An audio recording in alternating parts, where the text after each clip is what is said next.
Olá, pessoal, tudo bem com vocês? Eu espero que sim.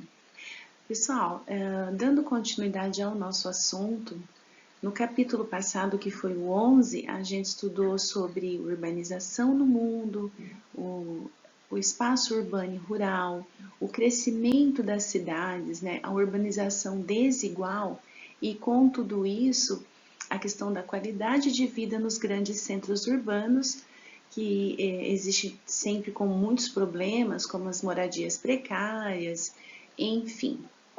Esse capítulo a gente vai falar sobre as megacidades e as cidades globais. Bom, pessoal, até 1950 existiam somente duas cidades com mais de 10 milhões de habitantes, que era Nova York, nos Estados Unidos, e Tóquio, no Japão. Em 2018, foram contabilizadas 31 cidades, algumas com capacidade, influência e alto grau de conexão à rede urbana mundial. Algumas não estão assim entre as maiores, mas elas polarizam o comando sobre as outras. De acordo com a ONU, a aglomeração urbana é um conjunto de cidades conurbadas, interligadas. E qual seria o conceito de conurbação? Bom, conurbação significa uma unificação, uma fusão de duas ou mais cidades em consequência do seu crescimento geográfico. Os limites se confundem entre elas, formando uma única mancha urbana. A gente pode ver que quando a gente sai de Campinas aqui para o entorno, a gente não percebe muito o limite onde começa e onde termina as cidades vizinhas. Então, é um processo de conurbação, tá? Uma fusão urbana. E nessas aglomerações, pessoal, que a gente chama de metrópole, né? Sempre tem um município núcleo com maior poder de influência, que a gente chama de metrópole. Então, o que a gente pode chamar de metrópole por aqui? São Paulo, Rio de Janeiro, aí no Japão tem Tóquio, Nova York nos Estados Unidos, no México tem a Cidade do México e na Índia tem Mumbai. Bom, pessoal, e dentro desse conceito de aglomerações urbanas, a gente vai ver a questão das megalópolis, onde mega é grande e polis é uma palavra grega que significa cidade. Bom, pessoal, as megalópolis refere-se a um fenômeno maior que a metrópole. É uma conurbação aí de duas ou mais regiões metropolitanas. A primeira a se constituir foi Boshash, nos Estados Unidos, que vai de Boston até Washington, com um centro mais importante em Nova York, que é um núcleo então de maior aglomeração urbana estadunidense. A gente pode verificar aqui no mapa toda a extensão dessa região, e aonde está mais escuro é onde há mais aglomeração. No caso do Brasil, há uma megalópole que abrange 5 regiões metropolitanas, que são São Paulo, Rio de Janeiro, Campinas e a Baixada Santista. Elas são interligadas por altos sistemas aí de transporte e comunicação. Bom, em relação à rede urbana mundial, ao longo dos séculos 19 e 20, eu fiz um esquema aqui para a gente entender o que era importante nessa época.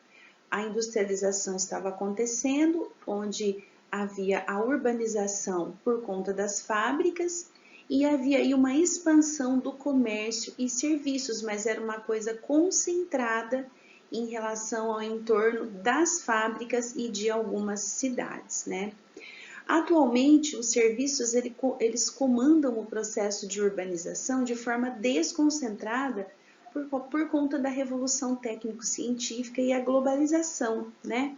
Então, hoje, as grandes cidades que eram industriais no passado, elas perderam aí esse poder de concentração, porque a indústria ela se desconcentrou, é como se elas tivessem se espaçado por todo o território.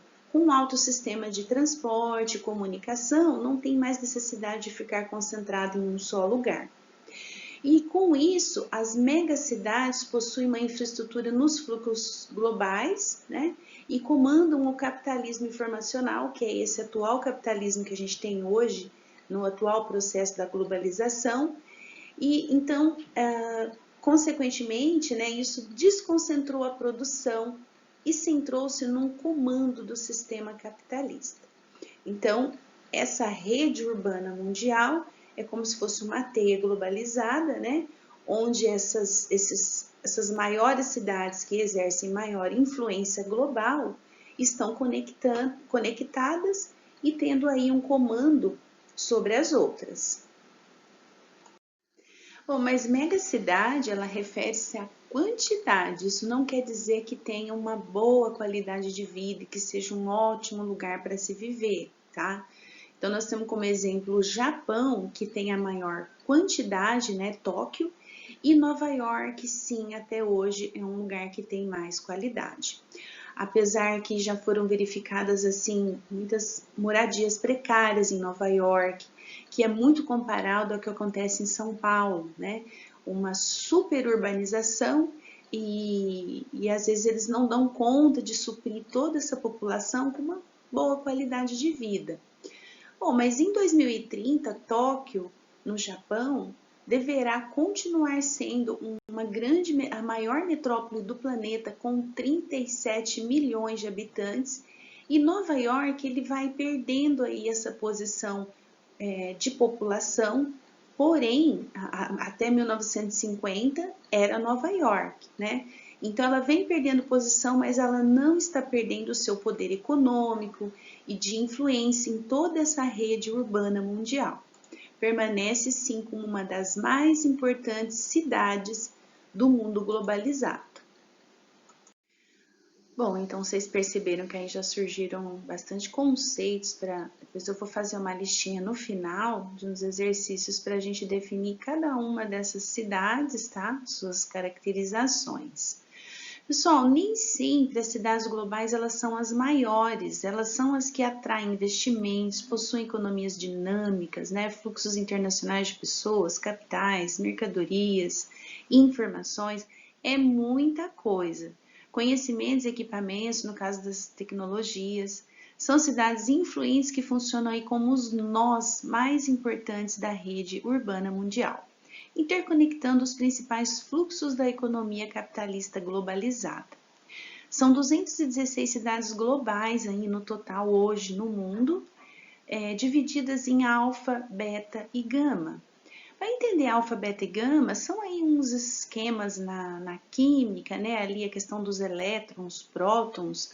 Então, quando se faz aquela tabela, por que a alfa é a maior? Porque é a que recebe mais fluxos.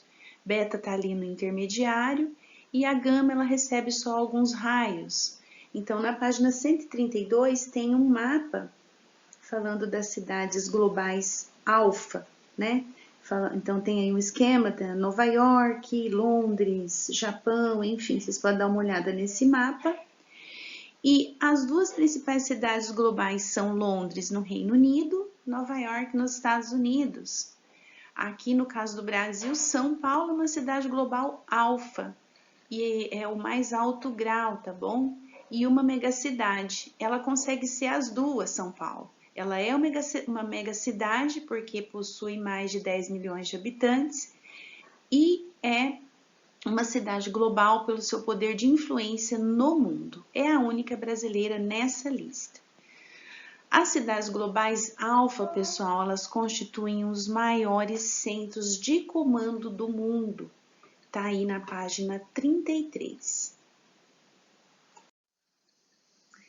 Aqui nós temos uma foto da cidade de São Paulo, que como eu falei para vocês, ela consegue ser megacidade e cidade global.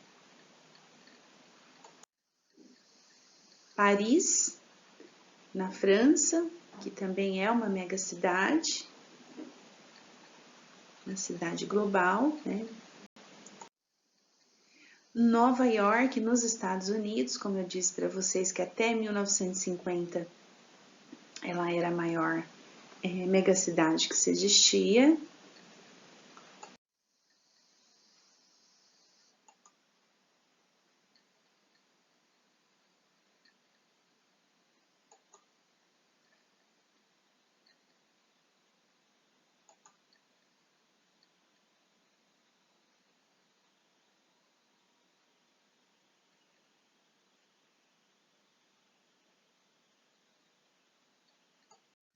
Pessoal, então terminamos esse capítulo. Precisando de mim, estou à disposição. Anotem as dúvidas, façam aí os comentários, tá bom? E eu espero que vocês fiquem bem, fiquem em paz, fiquem com Deus, dediquem-se aos estudos, ok? Até a próxima. Beijo no coração. Tchau, tchau.